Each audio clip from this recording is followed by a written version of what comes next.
Grace and peace, everybody. We're back. You saw the thumbnail, you saw the title. So you know what we're going to be doing. We are going to do what I haven't done in a while. We haven't done story time with Mr. Whitaker in some time. So we're going to do story time with Mr. Whitaker. So in the theater of your mind, I would like you to walk with me. You have a man, let's say his name is Peter. And let's say he's about 27 years old.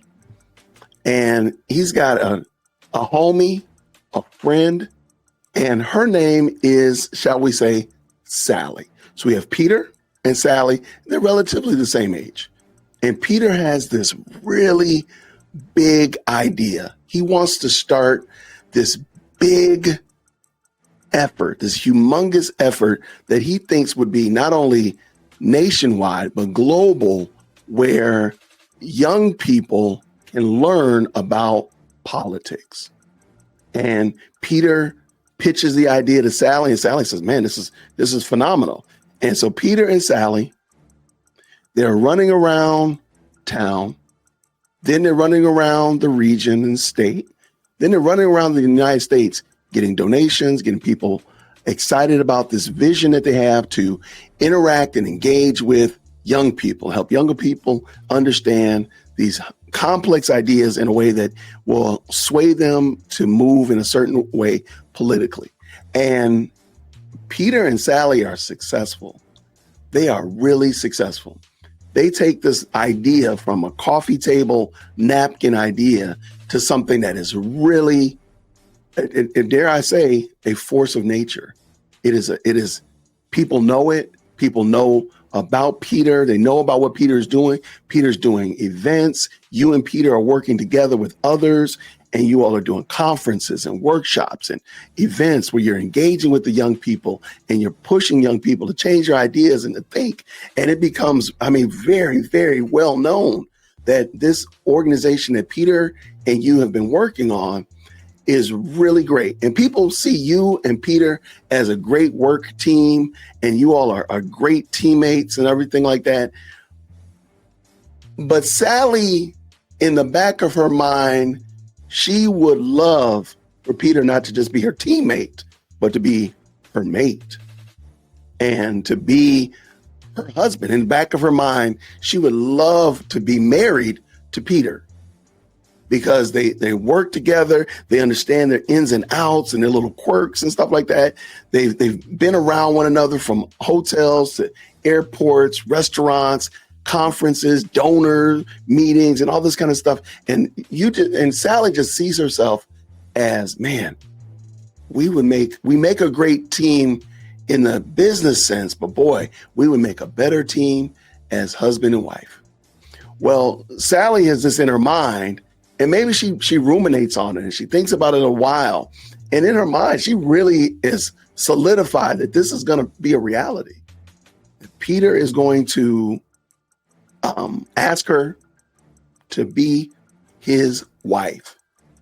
Now, Sally is, spoiler alert, Sally is a different ethnicity than Peter. But that's not been any issue any other time. So Sally just kind of sees that as not even that's not even up for debate. No, that's not even it. And so that being the case, Sally thinks that she's a front runner, if you will. Sally sees herself as, when Peter's looking around for a bride, I'm going to be on his side. That's how she sees it.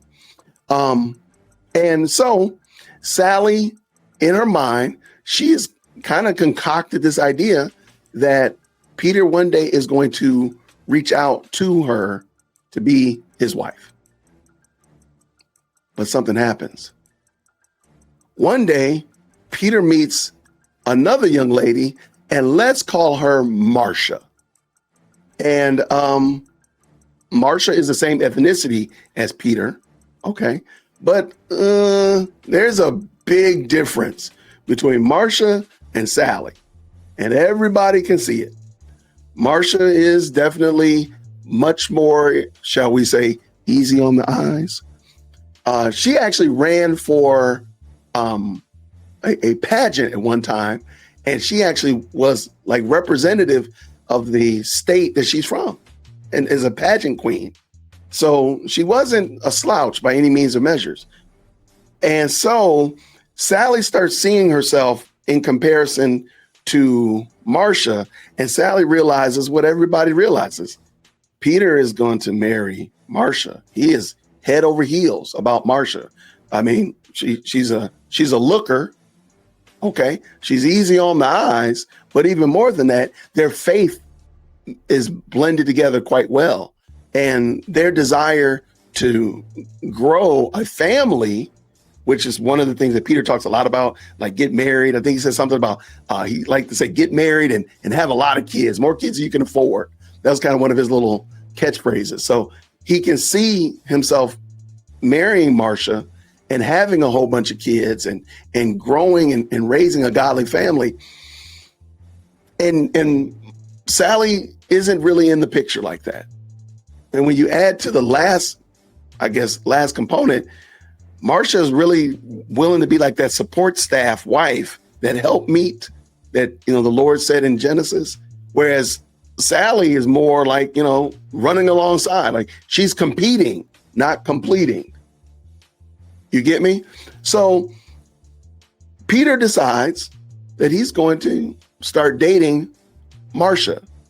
Sally, his running mate, his homie, she's really not feeling that. She's not really excited about that.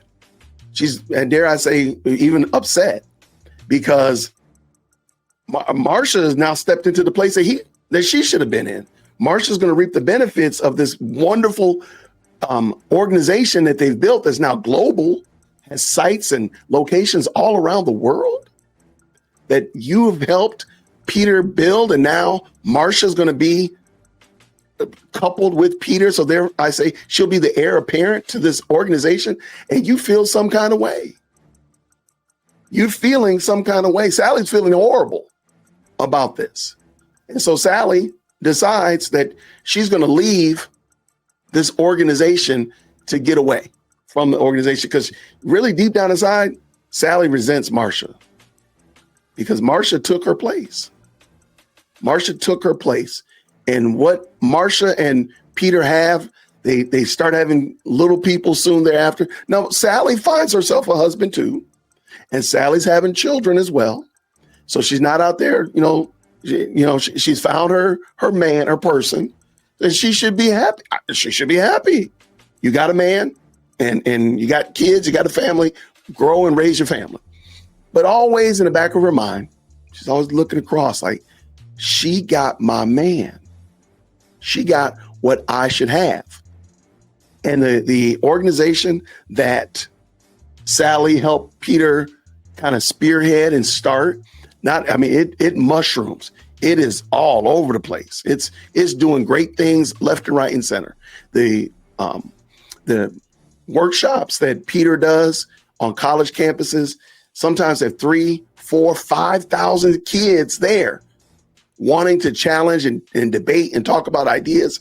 He's on podcasts, this, that, and the other. And you always know that the only reason he's there is because you, Sally, were pushing him and helping him do that in the past. But now his wife, Marsha, is getting a lot of the attention. And Sally goes, and Sally's over there doing whatever it is that she's doing. She's working for different companies, and she's having a little bit of difficulty staying with companies for longer than like 2 years for some reason. But I digress there. But Sally decides that she's going to start her own little venture discussing political commentary in her own space. And so she has a voice, and she starts building a little bit of a following. So Sally has her own little following. Peter is doing the thing that he's doing, and it definitely overshadows what Sally's doing. And matter of fact, Sally at one point even started her own little micro organization that actually got gobbled up by Peter's organization. And because she was dealing with a particular ethnic group, and Peter's organization wanted to be able to minister and reach out to those ethnic groups. So they ended up gobbling up Sally's organization. So she still had some kind of connections with the larger group that Peter started, but really she was just a name. She was a figurehead at best. And she was just a name. Most people know her for her little venture that she's doing, her own little radio podcast situation. Well, time goes by. Marsha and Peter, they have they're growing. They have a great family growing. Sally and her husband, they're growing. They have a great family going and stuff like that. Sadly, by just the fate that it works out like that, Peter dies. And there's a lot of upheaval because of Peter's passing. It was a terrible situation, and Peter passed away. Well, of course, everybody now is kind of wondering what's going to happen in that space that Peter used to fill, because that space was, Peter was a pretty big personality, if you will. He was the right kind of fit for that space. So who's going to fill in that space? And lo and behold, the board of directors, and by just the fates, Marsha jumps into that space that her husband Peter once filled just a few weeks before. And the board of directors says, hey, Marsha's going to fill in this block. Marsha's filling this block. And she went from being behind the scenes, not really the go-getter, not really out there in the face of this big organization, but now with lots of people's blessings and lots of people's kudos and adoration, she now becomes the face of this organization and takes the place of her husband. Well, put a pin in that. The green-eyed monster that Sally had never got dealt with. She never dealt with her own resentment toward Marsha. So now, unpin that. Now we have a situation where Marsha is in the position that Marsha, whom Sally despises, is in a position that Sally feels like she should be in. She should have been Peter's wife. She should have been walking alongside him the whole time. But no, he chose somebody else. And now is outright, unadulterated war. Sally against Marsha. Sally throws all kinds of accusations about Peter's demise, about financials, about donors, about everything under the sun, because Sally wants to destroy Marsha. And anything that goes taken down, the organization that they built, the name recognition, the body of Christ, all that stuff is just collateral damage, because Sally wants to destroy Marsha. So I thought that would be, and that's the end of story time with Mr. Whitaker. And I think you all know where I'm going with this. I've been pondering this for a while. I've been thinking about this and saying, you know what? I think I now figured it out. I find the whole shenanigans with Candace Owens completely fascinating. It is fascinating my mind, because what I'm watching is a woman who, dare I say, has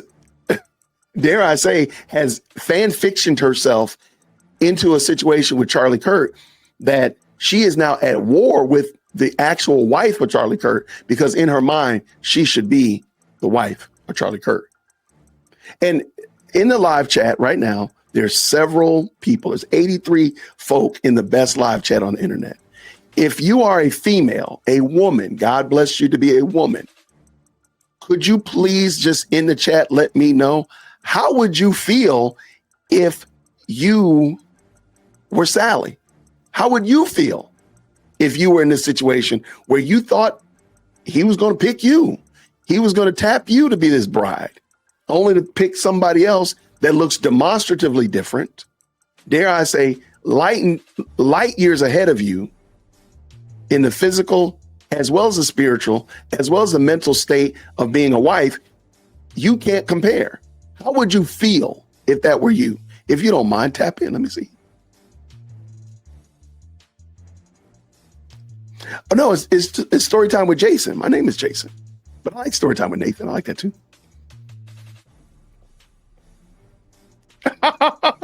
I would have to ask God God to forgive me for hating Sally, I probably have to ask it every day. I would keep my mouth shut about it. But how would you feel internally? Even if you didn't do anything externally, Tina, how would you feel externally? I'm sorry, internally. How would you feel internally? Would you be sunshine and rainbows? Like, oh yeah, that's great. Or would you have some kind of a internal consternation?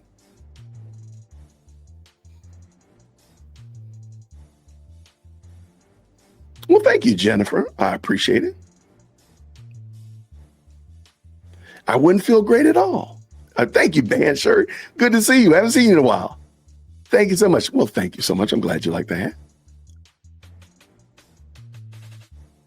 Sally needs to have self-respect and quit. The second woman, Sally. Sally's the one that walked alongside with Peter to start this organization. How would you feel if you were Sally? I would never want her to know. Okay.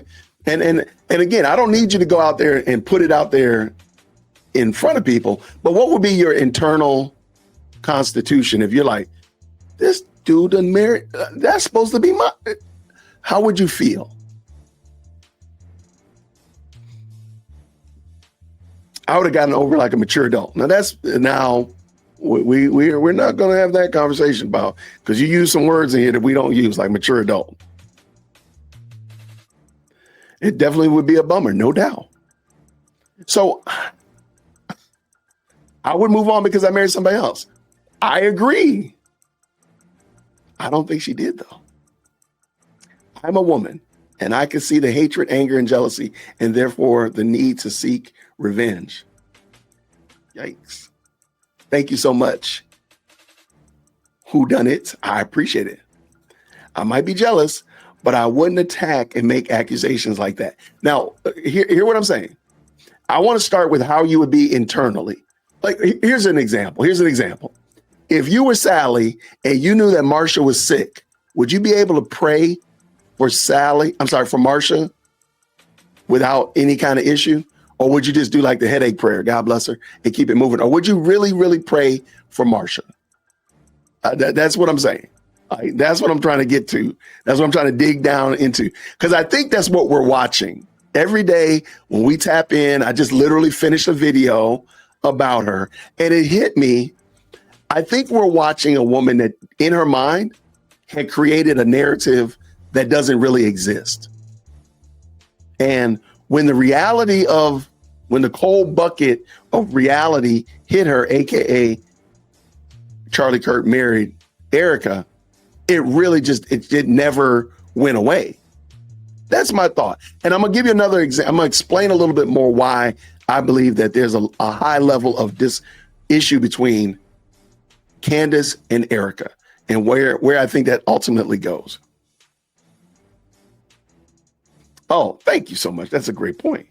2 Samuel 12, 1 through 14. Good catch.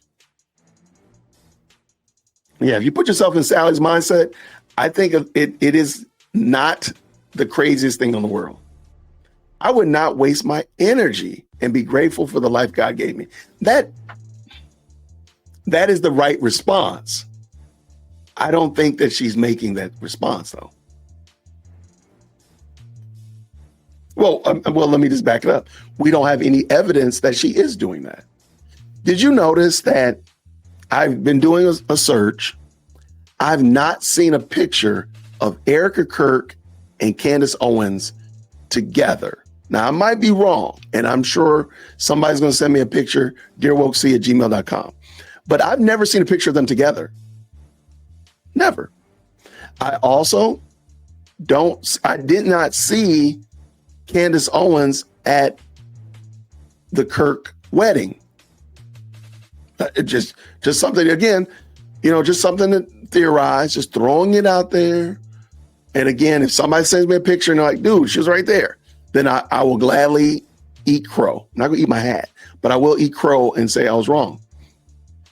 Also, it just seems odd to me that, well, most of us, and I'll use me as an example, because I have and y'all have heard me talk about my brothers from college and my sisters from college, and it's such of that nature. Because of our relationship, they have relationships with my family, my wife, and my kids.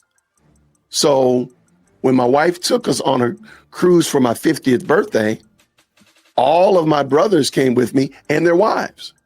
And there were many nights when the guys would go sit around on the deck and talk trash for hours, and all of our wives would hang out and do stuff together. A lot of them know each other, they have met each other over the years. And I'm just saying, like, there's a camaraderie.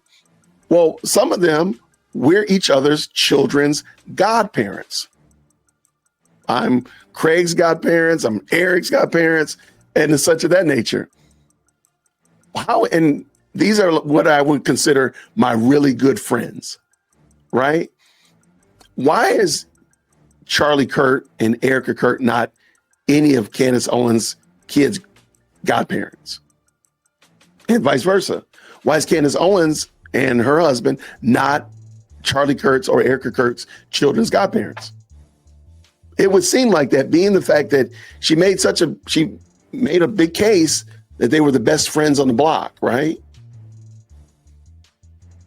But they don't even fellowship together with their children, which again, just seemed like a very easy thing to do. Now, you don't have to be state in the same place to do that, but like, why are y'all not connected like that if y'all were that close of friends?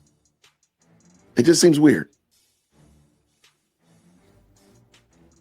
So my last theory, since I said, hey, Candace be throwing out crazy theories and I can throw out crazy theories too. I think, looking at the timeline of when Charlie Kirk met Erica and when Candace Owens left TPUSA, do you know the distance of time between that, when Charlie Kirk and Erica started dating publicly and when Candace Owens announced that she was leaving Turning Point USA?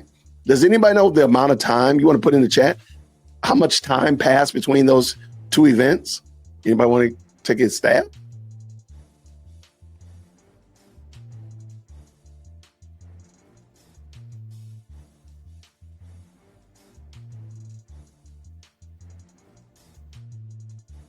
$3 you're wild. Only months. Okay. A month or two. I like it. All right. 2 months. I like it. So again, my research could be suspect. Charlie Kirk and Erica went on their official date in September of 2018. Candace Owens announces her departure from Turning Point USA in, drumroll please, May 2019. So we're looking at about 9 good months? And I'm only wondering, I'm just speculating. Again, she theorizes. I can theorize too. She must have been very difficult to work with. She might have once it became clear and evident that Charlie Kirk was dating this young lady who's demonstrably, there was a big difference in the way they looked. If you go back and look at what Candace looked like in 2018, she did not look like she looks now. If you look at what Erica Kirk looked like in 2018, yeah, we're not in the same. we are not talking about the exact same thing. We're not. So Charlie Kirk is dating this young woman who, and has said, probably publicly, probably without that, hey, I want to marry this woman.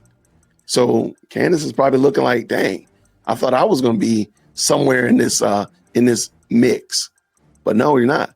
She probably became very difficult to work with. Now, do I know this emphatically? No. He upgraded. He upgraded significantly. Do I know this emphatically? No. But does Candace know? Nah. So she be speculating. Guess what I'm going to do? I'm going to speculate too. Show me the receipts. But my point is, I wonder if she had become very difficult to work with. Now, wait, Jason, earlier you mentioned something about longevity at your job, and I'm glad that you brought that back up. Thank you for reminding me to talk about that. I noticed that a lot of the businesses and jobs that she stayed at, or she was at, Candace has not been there very long. And I'm just wondering, just a theory, that she was a difficult woman to work with. And I think because she was extremely heartbroken over this fan fiction relationship that she had with Charlie Kirk, that he was supposed to be my man, and we were supposed to build Turning Point USA global and intergalactic in the multiverse, and she did not get picked. She did not. He picked this, demonstrably different looking woman with different values and different structure, and they're out there doing some great things. And I'm wondering if that's why she had all of these falling outs with other places as well, because she just was becoming a difficult woman to work with, to the point that she just said, you know what, I'm gonna start my own thing. I'm gonna do my own thing in my basement studio. And now we are where we are now today. It's my speculation. It's my theory. There's no tinfoil in the hat, but that's just my thought. I've been pondering it today. And I said, maybe, just maybe, the reason Candace is so vitriolic, and let's just be honest, if you watched yesterday's episode, there's going to be hell to pay at Turning Point. She just accused Turning Point of deleting Charlie. Now, did she say that verbally? No, but good and doggone well, that's where she's going. And 5:00 today, she goes back live. We'll do it again. We'll do a watch party and just make fun of it. But we know that's where she's going. And would she not desire to destroy? Well, why would she want to do that? Because the only people there are people that don't support her. It's Erica Kirk, for crying out loud. And she's the one that took your man. So why would she not want to crater Turning Point and accuse them of being bullied by Jews and this, that, and the other? And maybe they were the ones that put the hit out on them because they had some financial issues and Doge and all this stuff. And they had a big money train coming, but Charlie was going to change his viewpoint and blah, blah, blah. Am I crazy? I'm not crazy at all. Thank you so much for tuning in to another episode of the JWhit podcast. If you enjoyed today's show, please do me a favor and hit me up with that 3-piece special. Like the video, subscribe, and of course, share it with somebody who would also enjoy this type of content. And make sure you leave a comment, because I do pin the best comments to the top. So thank you so much for tuning in today. And until next time, everybody, grace and peace.